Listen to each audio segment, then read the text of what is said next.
Completes the questions. We'll let the front bench change over.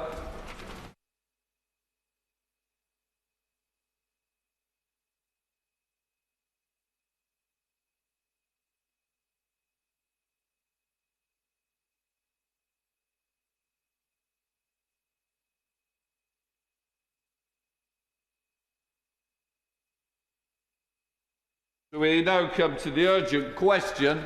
Dame Priti Patel. Thank you, Mr. Speaker. To ask the Foreign Secretary if he'll make a statement on the talks held in London yesterday on the war in Ukraine. Minister Doherty. Well, thank you, Mr. Speaker, and can I thank the Right Honourable Lady for her question and indeed the continued support to the opposition for the united position that we take on Ukraine and our ironclad support for Ukraine. We remain fully committed to working with Ukraine and our international partners to secure a just and lasting peace. Our support for Ukraine is ironclad.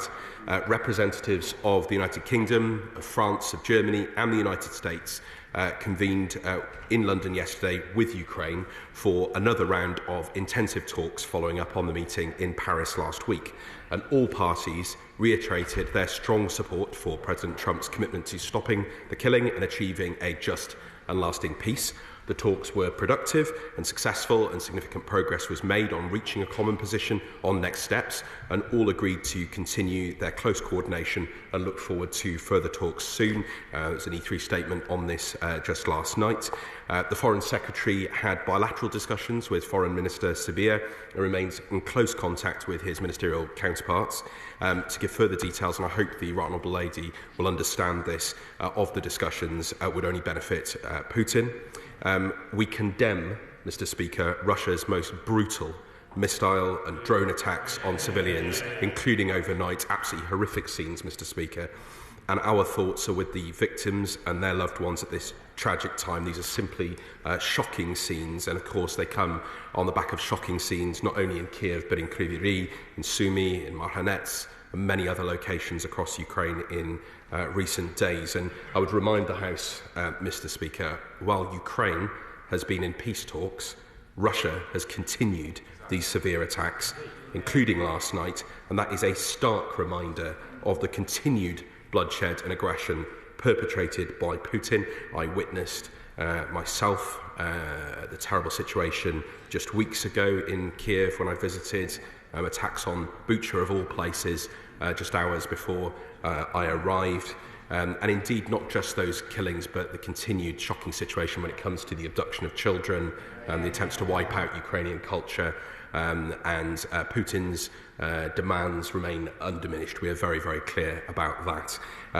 President Zelensky has shown his commitment to peace, Mr. Speaker. President Putin must now agree to a full and immediate ceasefire without conditions, as Ukraine has done. We will not stop in our efforts to work with all the parties to that end. Foreign Secretary. Thank you, Mr. Speaker. For all the talks that are taking place, it is concerning that a clear, unified front in support of Ukraine, which secures a peace on their terms, has yet to emerge.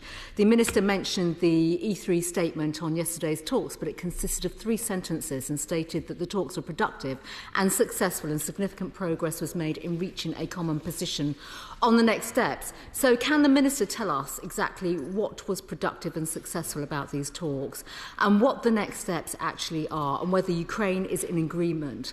Were security guarantees for Ukraine discussed and progress made on agreeing what they will be?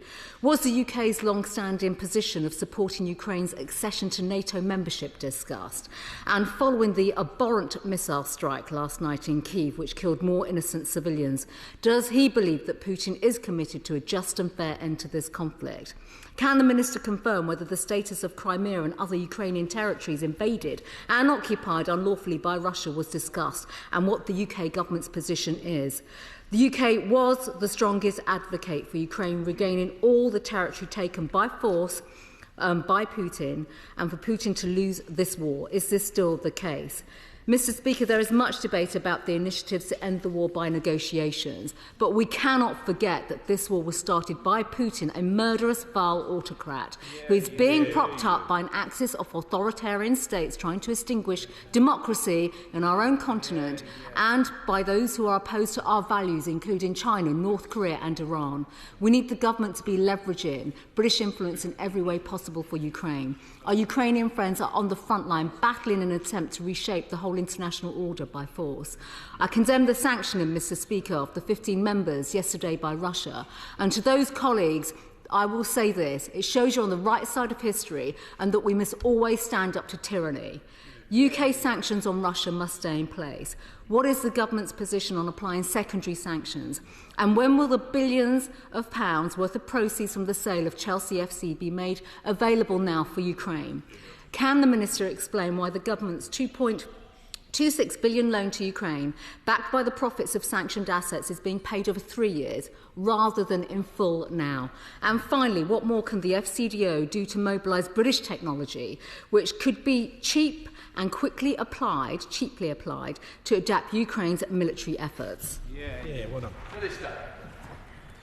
Well, thank you, Mr. Speaker, and I thank the Right Honourable Lady for her questions and indeed her continued support and unity on these issues. I think it's a crucial signal that we send across this House, not only to our friends in Ukraine, but also to Putin, that this House will not be divided on these issues. We are united in our support for Ukraine, and I can absolutely reassure her of our absolute commitment to Ukraine. And indeed, there has been extensive ministerial contact over recent weeks. I myself met with Minister Sabir in Turkey just a week or so ago, and the Foreign Secretary obviously was with him yesterday, and contact remains at every level.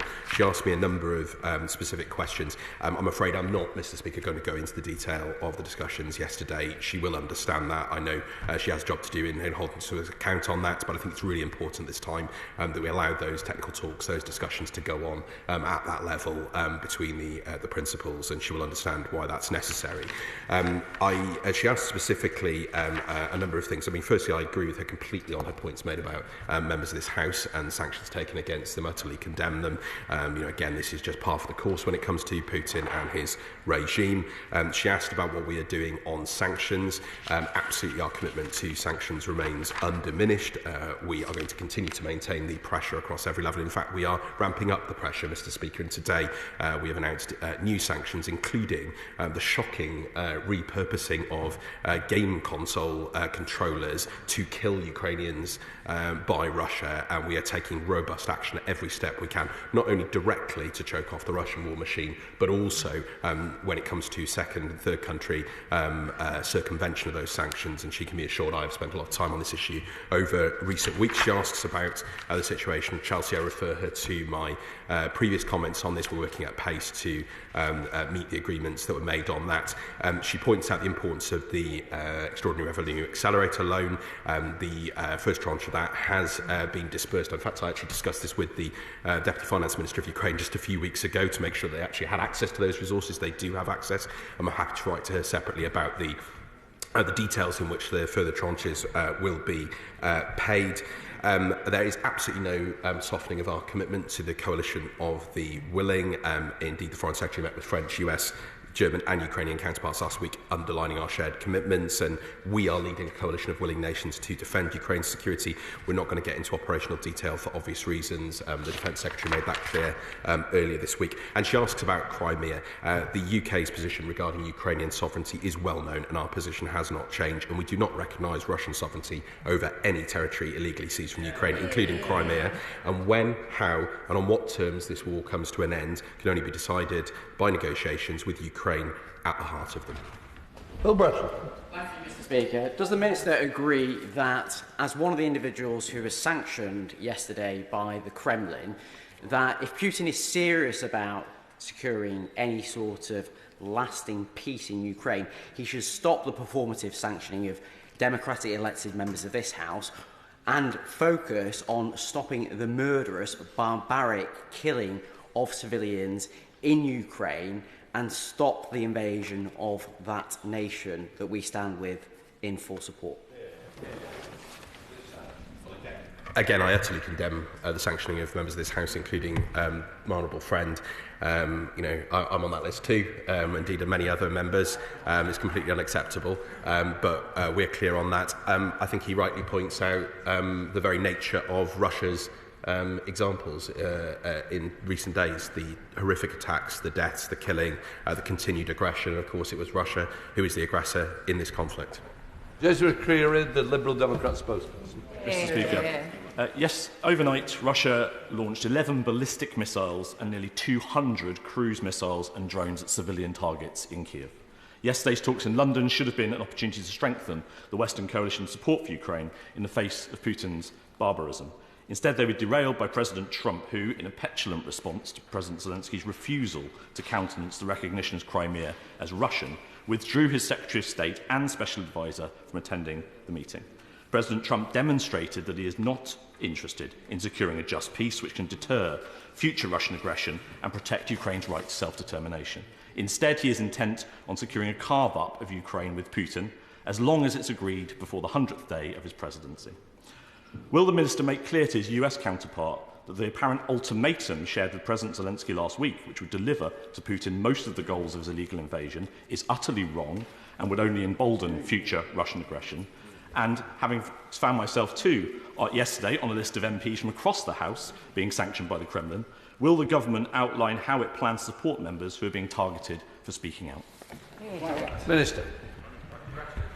Mr. Speaker, whilst I welcome his party's continued support for that united front on Ukraine, I don't recognise his characterisation of the talks yesterday. Indeed, they were productive, they were constructive, and of course they involved the United States. And indeed, the Foreign Secretary spoke to the Secretary of State, Rubio, just the night before, and we are in regular contact with our US counterparts. Of course, Secretary of State Rubio welcomed the fact that we were hosting Special Envoy Kellogg alongside others. And of course, the Prime Minister has also been in contact with President Trump in recent days, and the Foreign Secretary also with his counterpart. And we share the President's desire to bring this barbaric war to an end. Of course, Russia could do that tomorrow by withdrawing its forces and ending its illegal invasion. We are working with all of our allies, including the United States, on a plan to stop the fighting. We need, obviously, agreement with all of us on that, and European allies, United States and others, and we're working closely with President Trump in that regard. But we're also clear Ukraine's voice must be at the heart of any talks. We warmly welcome the agreements and discussions that have been between the United States and Ukraine, but ultimately now the ball is in President Putin's court. He continues instead to fire missiles, to cause the destruction and the killing that the Honourable Gentleman rightly highlighted. It is utterly horrific, and the responsibility now lies with one person, and that is Vladimir Putin. Matt Rodda. Thank you, Mr. Speaker. May I associate myself very clearly with the comments made by the Minister about the appalling attacks on Ukraine last night, and I also would like to thank him for his statement today. Could he update the House on the support the government is offering to Ukrainian communities across the UK at this very difficult time, such as the large Ukrainian community in Reading? Minister. Well, I thank my honourable friend for his support, and he rightly references Ukrainian communities across the United Kingdom. Indeed, I've met with the Ukrainian community in my own constituency, and just this week I met with Ukrainian community members to discuss a range of issues, but also we were talking about that horrific abduction of children which Russia has continued to perpetrate, one of the most shocking and heinous aspects of this conflict. I'm really proud of what British communities have done across the country to support Ukrainians and the huge ties that have been built up, and that is why it's fantastic that we've signed that 100-year partnership, because this isn't just about our relationship and our ironclad support now, it's for 100 years into the future on every level, economically, diplomatically, militarily, and of course in those crucial people-to-people links. Sir James Cleverly. Thank you, Mr. Speaker. Our international relationships the world over are dependent on the confidence of those partner countries that we stick by our word, and that our allies do likewise. So will the Right Honourable Gentleman, the member for Tottenham, ensure that he conveys that message to the United States of America, that the world is looking, friends and foes alike, at our willingness to stick by the commitments that we have made to Ukraine, and if we renege on those commitments, every single relationship around the world will be undermined? Minister. Well, I'm not the right honourable member for Tottenham, but Cardiff South and Penarth. But I thank the right honourable member, the former Foreign Secretary, for his comments and his continued support. And indeed, I thank him for his engagement with me when I was on his side of the benches on these important issues. I've been absolutely clear, and the government has been absolutely clear. Our support is ironclad. It's not only ironclad now, for 100 years into the future. That is absolutely clear. And I was able to convey our support and our unity on this issue, in fact, with a bipartisan delegation of the US House Foreign Affairs Committee yesterday. It was an excellent and productive discussion, and indeed there is strong unity on these issues, and we need to continue to work together, not just across Europe, but in our transatlantic and indeed our global alliances, not only to deter and defend against the threat from Russia, but indeed other threats that we face together. Joanna Baxter. Thank you, Mr. Speaker. I was also one of the members on the list of people sanctioned by the Kremlin yesterday. And I want to make clear in this House that if Vladimir Putin thinks that sanctioning me will silence me, he is very, very wrong. Yeah. It is no coincidence, Mr. Speaker, that that sanction came on a day where I released and launched a report that I co-authored with UK Friends of Ukraine on the issue of the stolen children, which outlined in detail the systemic capture, re-education and conscription of Ukrainian children by Russia. Can my right honourable friend outline whether the issue of the stolen children was discussed yesterday? Does he support the Return the Stolen Children campaign, and will he join me in calling for a national UK Day of Action on recognising the issue of the stolen children of Ukraine on the 17th of July on the International Day of Criminal Justice? Minister. Well, I thank my honourable friend for her powerful points and indeed condemn the sanction against her too, Mr. Speaker. She is absolutely right to raise this issue of the stolen children. I discussed this just a short while ago with the Ukrainian Deputy Foreign Minister and representatives of the different campaigns on this issue. This is a matter of personal priority for the Foreign Secretary and myself. It is one of the most heinous and horrific aspects of this conflict, because of course it's not only horrific for those children and their families, but it also speaks to a wider attempt by Putin to subjugate the people, the identity, the culture, the language, and indeed the future of Ukraine, which should be clear for all to see. And one of the most powerful memories I have of that in my own office is a picture painted by one of the children who thankfully was returned. But there are sadly still far too many who have been taken by Russia, and we will absolutely work with her. I'm very happy to discuss the events that she has suggested, and I look forward to working with her on this important issue. Sir Julian Brooks. If the government could persuade the Nobel Peace Prize Committee to give the award to Donald Trump on condition that he stops siding with the aggressor against the victim, does the minister think that American policy might then revert to one of NATO deterrence, which prevented World War III for half a century after the end of World War II? Minister. Well, Mr. Speaker, the honourable gentleman, who I know well, will know that obviously the matter for the Nobel Committee is not one for me. But look, I don't recognise his characterisation. We're working closely with the United States, indeed Ukraine, and indeed all of our European partners to secure a just and lasting peace for Ukraine. We're very, very clear about who is on the side of peace here. It is us. And we're very clear on who is on the side of war here, and that is Vladimir Putin. Lisa Smart. Mr. Speaker. Members across this House, having been sanctioned by Putin and his flunkies, should wear it as a badge of honour. And I think it indicates just how they feel about the prospect of the seizing of Russian assets. Could the Minister update the House on how progress is being made moving from freezing to seizing Russian assets to strengthen the hand of our brave Ukrainian allies? Minister.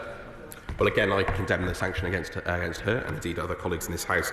And we've been very clear, Mr. Speaker, that Russia must pay for the damage it's causing Ukraine and has caused Ukraine, the destruction it's wrought against its people and its industries. Indeed, I saw some terrible examples of that when I visited just a few weeks ago. I've spoken about the importance of the Extraordinary Revenue Acceleration Scheme and the monies that are now available to Ukraine. The government continues to work closely with allies on the issue that she references. I have had extensive discussions with my G7 counterparts and others on this issue to consider all possible lawful avenues to make Russia pay for the damage it's causing. We'll, of course, update the House in due course on this very important issue. Chris Davies. Thank you, Mr Speaker, and I thank the Minister for his statement today, and actually I thank the Right Honourable Member for Whittam for her statement as well, because actually it's really important this House speaks with one voice on this really important issue. On Tuesday I asked a question to the Secretary of State for Defence about the changing nature of warfare, and he mentioned in his opening statement the terrible image of control panels for controllers for computer systems actually being used as weapons. I wondered whether he had a conversation with NATO partners and allies about the changing nature of warfare and whether this will be fed into the Strategic Defence Review. Minister. Well, we certainly have had those conversations and we have them regularly, Mr Speaker, and I thank him for raising that point. Indeed, my colleague, the Minister for the Armed Forces, is here with me and we've regularly discussed these issues, and I'm sure all of that will be considered as part of the Strategic Defence Review. But he also rightly points out the efforts we're taking to deny Russia any of the nefarious means that they use to prosecute their horrendous war in Ukraine. And of course, today we've taken very specific action on some of those matters, and we will continue to consider further measures. Dan Carlton. Thank you, Mr Speaker. Can I welcome the words of the Minister today and the UK Government's steadfast support for Ukraine, but also for promoting European security more further. Could he say a little bit more about how he's working across government departments to support the efforts of civil society in particular, and also businesses in the UK, to make sure that at every level we are offering the greatest support possible to Ukrainians? Minister. Well, Mr Speaker, I'd point him to, again, that important 100-year partnership that we've signed. Engagement between civil society and people at every level and every community is crucially important. I know there are very important twinning arrangements between different cities and communities across the UK. We look forward to strengthening and working with those. And I met Ukrainian civil society organisations in Kiev just a few weeks ago, and I regularly meet with organisations here in the UK. And the more links that we can all create across this House, that will be the true strength and foundation on which that partnership is built into the future. Sir Roger.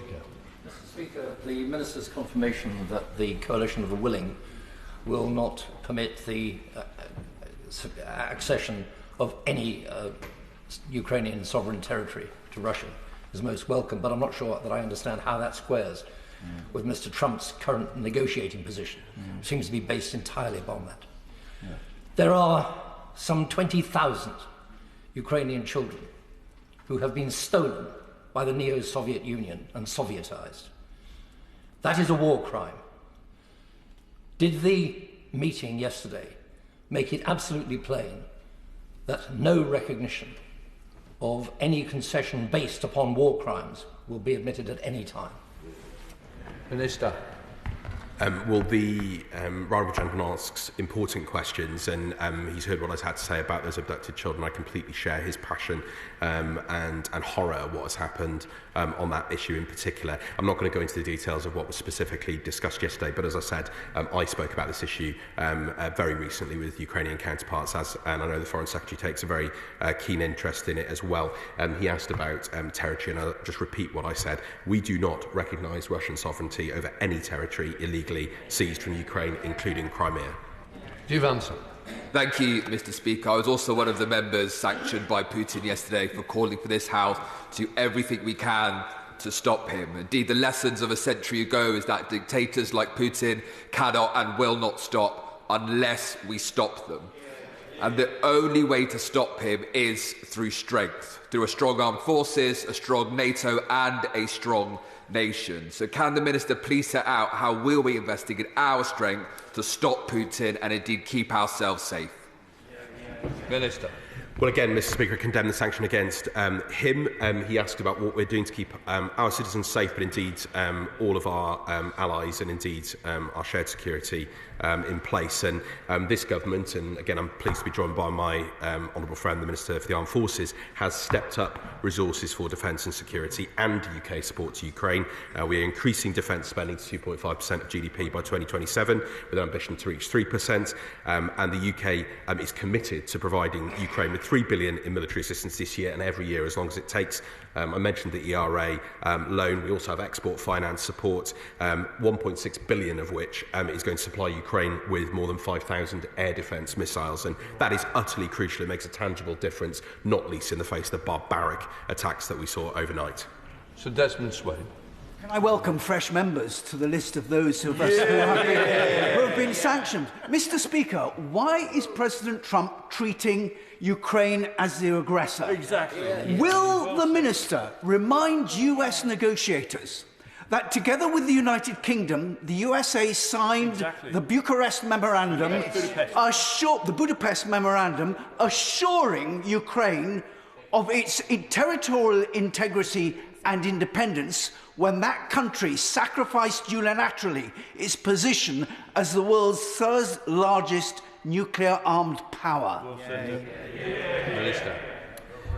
Mr. Speaker, I welcome his united support on Ukraine. Don't again share his characterisation of the United States position. We share President Trump's desire to bring this barbaric war to an end. We're working closely with the US and other international partners to secure a just and lasting peace. As I said before, it's very clear to us that President Zelensky and Ukraine are demonstrating and have demonstrated a clear commitment to peace, including through the participation yesterday alongside the US and our European partners. We know who the real obstacle to peace is, which is Vladimir Putin. Conor Reid, and then I'll do Steve Downing. Conor. Thank you, Mr. Speaker. And does the Minister agree with me that last night's brutal attack on Kyiv is a timely reminder, as other honourable members have alluded to governments and leaders around the world, that Russia is and always has been the aggressor in this conflict? And does he agree that that perspective must be central to any talks as we stand with Ukraine for as long as it takes? Minister. Mr. Speaker, as I've said, we are absolutely unequivocal. Russia is responsible for this war. Vladimir Putin is responsible for this war. They're responsible for the ongoing killing and aggression. We are absolutely clear in that, and that is why we stand full square and ironclad behind Ukraine, and we're working with the United States, with our European allies, to achieve a justing, but most importantly, a lasting peace, because we know that Putin's demands and intentions remain undiminished, and we need to ensure that Ukraine has the ability to not only defend itself but deter against future aggression by Putin. Steve Dunn. Thank you, Mr. Speaker. And this weekend, I will join with the Ukrainian community in Torbay to mourn the sad loss of a Ukrainian national who has died far, far from home. In light of the almost 20,000 children that have been stolen by the barbaric Putin regime, can the Minister advise the Chamber what practical steps the government are taking to get these children home? Minister. Well, Mr. Speaker, I was able to discuss some of those very practical steps that we're taking on this important issue just a few weeks ago with the Deputy Foreign Minister of Ukraine and indeed many of the organisations who are working on this. We're exploring further ways in which we can assist. We've already been doing a huge amount, and I look forward to seeing steps forward on those in due course. I'm very happy to update him with further details of what we're doing in writing. Dr. Scott Arthur. Thank you, Mr. Speaker. I'm ashamed to admit that I've not been sanctioned by Russia yet. I'm feeling a little bit lonely. Clearly I have to do more to call out his barbaric war crimes. So this House is always at its most united and its most passionate, I have to say, when we're talking about the need for a just peace in Ukraine. So can I ask the Minister very delicately if he's convinced that all of our international allies understand that for a peace to be lasting, it has to be just? Minister. Mr. Speaker, I think that is well understood, and it's a point that we continue to underline in all of our conversations, whether that's across the Atlantic, whether that's across Europe, whether that's with other parties internationally. It's why we've supported important work on the Special Tribunal on the crime of aggression. It's why we're supporting action on justice for crimes that have been committed potentially in Ukraine. And it's why we're continuing to support key institutions within Ukraine as well on these issues, and why we've worked within the Council of Europe on these issues too. So we've been very clear that justice must come alongside the sustainability and that ability to deter against future aggression, and of course to defend itself and its people right now. Bob Blair. Thank you, Mr. Speaker. Part of the assistance that we've provided to our friends in Ukraine has been firefighting equipment and also training on the use of that equipment. The devastation that took place overnight demonstrates that it's still inadequate. So will the Minister undertake to review with the Fire Service Minister what extra vision we can provide, and if we can't provide anything, will he reach out to our international partners to encourage them to supply equipment so the fires can be brought under control and also people's lives saved? Minister. Well, he raises a very important issue, and I know the huge support that has gone in. Indeed, I worked on some issues in the previous Parliament on this with colleagues, and indeed one of my own friends in Ukraine was called up as a military firefighter and responding to some of those attacks on the cities. Look, the need is huge.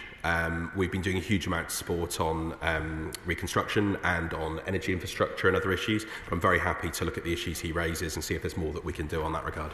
Stephen Gill.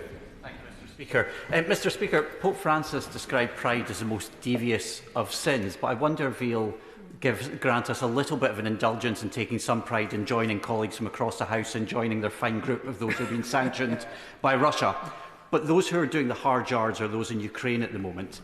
Now, can the Minister assure us that he believes that the United States still believes in Ukraine's territorial integrity for which those brave Ukrainians are fighting? Minister. I've been very clear, Mr. Speaker. We're working closely with President Trump in the United States, with our European partners and others, and I refer to the comments I made just a short while ago in response to the Shadow Foreign Secretary. We're very, very clear that Ukraine must be at the heart of these negotiations, and that's why we are working closely with the United States, with our European partners, and crucially with Ukraine, and that was exactly what was happening in the technical talks yesterday here in London. Well, the message. Thank you, Mr. Speaker.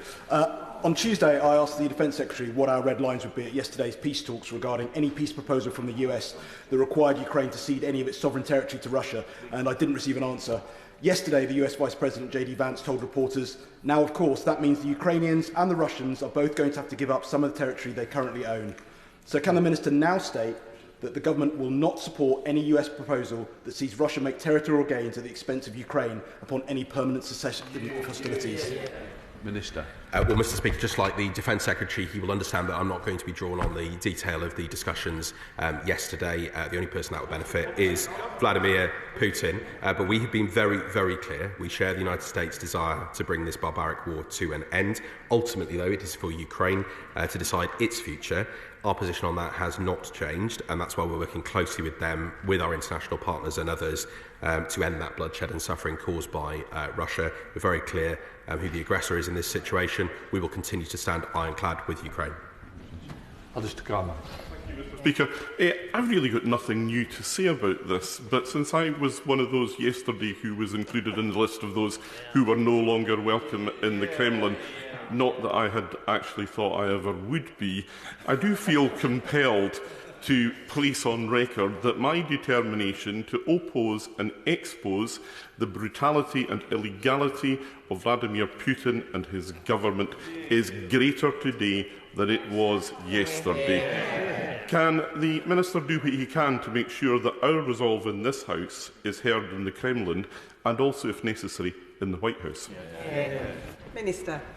Well, Madam Deputy Speaker, I am absolutely sure that the voices in this House are heard across the world. I no doubt that the Kremlin is watching what is being said, and again, I condemn the sanction against him and indeed other members on that side of the House.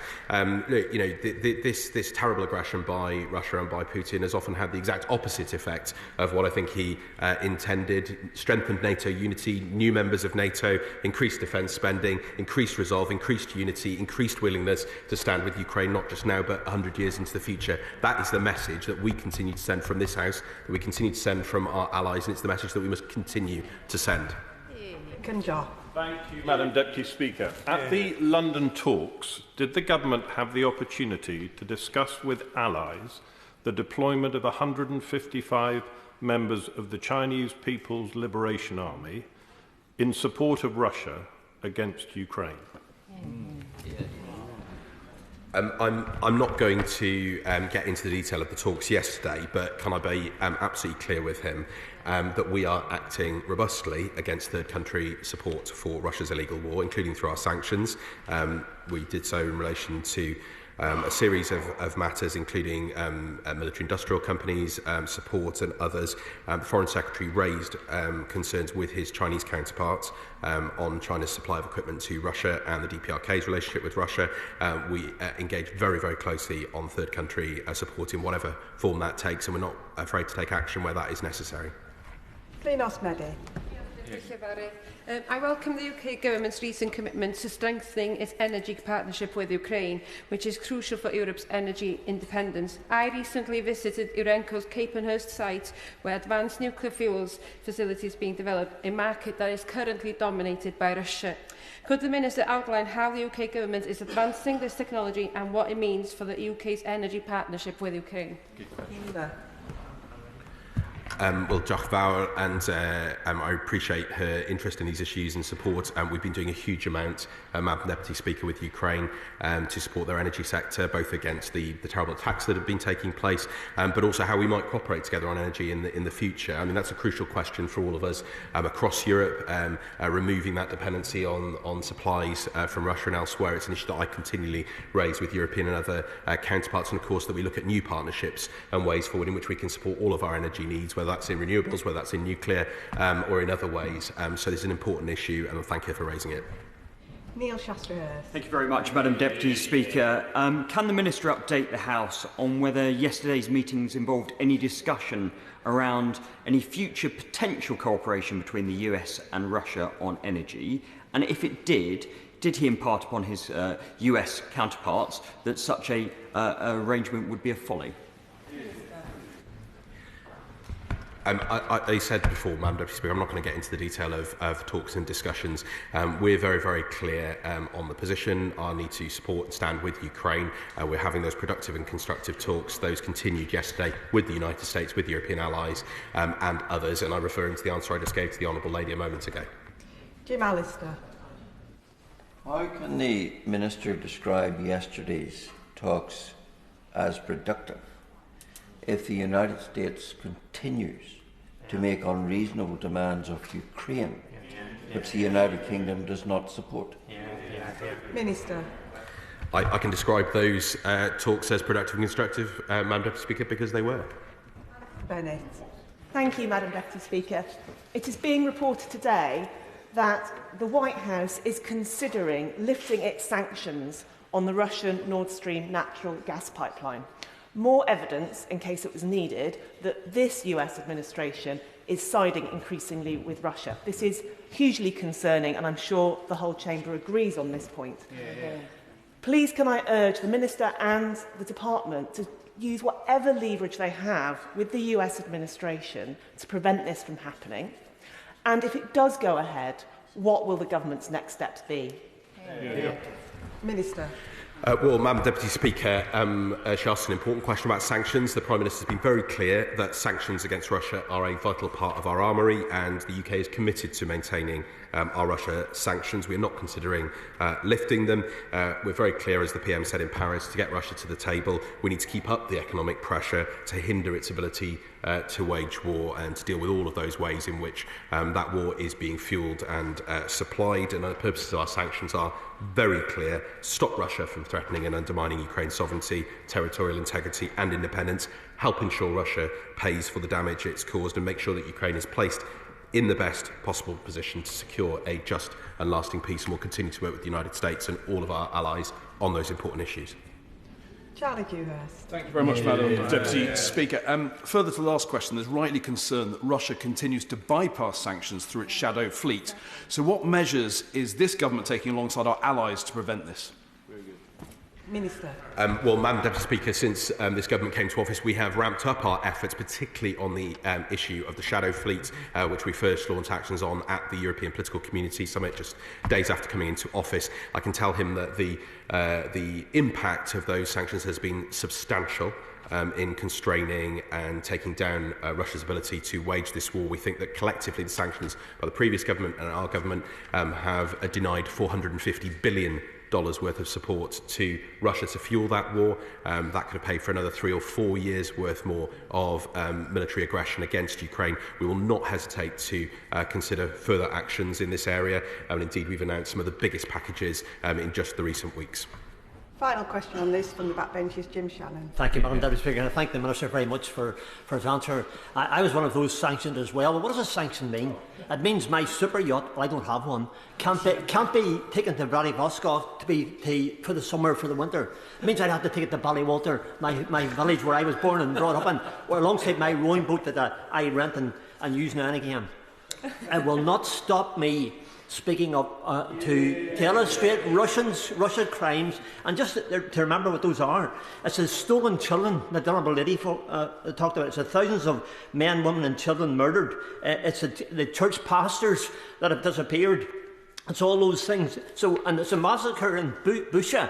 Those are the things, Madam Deputy Speaker, that annoy us. And it's about accountability. It's about making sure that the Russians who carried these out will be accountable for that someday. And I hope they're watching, by the way, because it doesn't stop me. It won't stop anybody else in this chamber speaking up either. As I said earlier this week, I apologise for the introduction, but as I said earlier this week, peace is a goal, but not at any price. What discussion has the Minister had with Ukraine to ensure that they understand our support is there until the right deal is in place?